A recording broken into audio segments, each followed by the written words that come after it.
随着音乐展现优雅舞步，华山基金会举办爱心公益餐会，邀请200多位独居甲行动不便的长者做伙食道。会中嘛安排一场舞会，互参加阿公阿嬷拢感觉到亲像是回来到青春少年时，现场的气氛是相当的热烈。有很多长辈其实他都一个人住，然后他陪伴他的大概就是一台收音机。所以常常听歌、唱歌，但是他没有适合的舞台可以让他来展现。那所以我们每年在中秋节，我们刚刚已经唱过一轮了哦，已经10几位的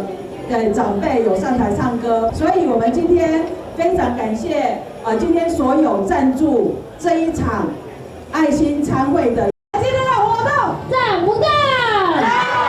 维悦酒店也特别响应爱心公益，以实际行动支持照顾长辈服务，不只提供场地，阁特别升级菜色，实在足甘心。代表市长莅临参与社会局机要秘书吕维应，除了感谢华山基金会陪伴长者，更呼吁市民大众共同关怀弱势长辈。华山基金会长期以来吼，伫台南市政府这个斗相共吼。甲台南政府斗相共，嘛甲咱全台湾各区嘛拢斗相共，关怀我们的这个独居老人，关怀我们的弱势长者，关怀每一个需要的人。我过去常常听到人来讲，这个城市最伟大，不只是这个城市的硬体建设，